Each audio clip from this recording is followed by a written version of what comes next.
গতকাল ট্রাস্টের সামনে দেখলাম এই নোটিশটা ঝুলাই দিছে, ফুয়েল পাস ছাড়া ট্রাস্টের পাম্প থেকে এখন আর তেল নেওয়া যাবে না। তো ফুয়েল পাস কিভাবে করব, তাহলে সেটা এখন আমাদের দেখা উচিত। গুগলে ফুয়েল পাস বিডি লিখে সার্চ দিয়ে প্রথম সাইটটা fuelpass.gov.bd তে আমরা ঢুকবো এবং এখানে ঢুকার পর রেজিস্ট্রেশনে ক্লিক করব। এখন যার যার বাইকের রেজিস্ট্রেশন ইনফরমেশন অনুযায়ী প্রত্যেকটা ঘর ফিল আপ করতে হবে। ঢাকা মেট্রো, ল, তারপর হচ্ছে রেজিস্ট্রেশন নাম্বার, তারপর হচ্ছে চেসিস নাম্বার, ইঞ্জিন নাম্বার 4 অক্ষর। চেসিস নাম্বার, ইঞ্জিন নাম্বার কিন্তু শেষের 4 অক্ষর দিতে হবে এখানে, এবং ম্যানুফ্যাকচারিং ইয়ারটা সিলেক্ট করে যানবাহন যাচাই করুনে ক্লিক করতে হবে। তারপর সিস্টেমটি বিআরটি এর ওয়েবসাইটের সাথে আপনার ট্রান্সপোর্টের ইনফরমেশন ক্রস চেক করে যদি সাকসেসফুল হয় তাহলে আপনাকে এখানে একটা নোটিশ দিবে যে আপনার চেকিং সাকসেসফুল হয়েছে, আর যদি না হয় তাহলে সেটাও বলবে যে যানবাহন যাচাই করা সম্পন্ন হয়নি।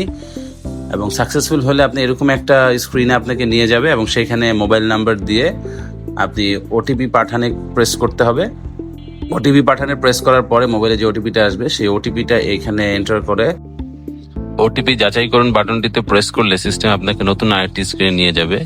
এখানে আপনি অ্যাড্রেস এবং আপনার পাসওয়ার্ডটি 2বার টাইপ করে আপনি আপনার রেজিস্ট্রেশন সম্পন্ন করবেন। রেজিস্ট্রেশন সম্পন্ন করার সাথে সাথে আপনাকে সিস্টেমটি আপনার ড্যাশবোর্ডে নিয়ে যাবে এবং এই ড্যাশবোর্ড থেকে আপনি দেখতে পারবেন যে আপনি ডেইলি এবং মান্থলি আপনার জন্য কত লিটার তেল বরাদ্দ রয়েছে, এবং সেই অনুযায়ী আপনি কিউআর কোড তৈরি করতে পারবেন এবং সেই কিউআর কোড দেখিয়ে পাম্প থেকে তেল নিতে পারবেন।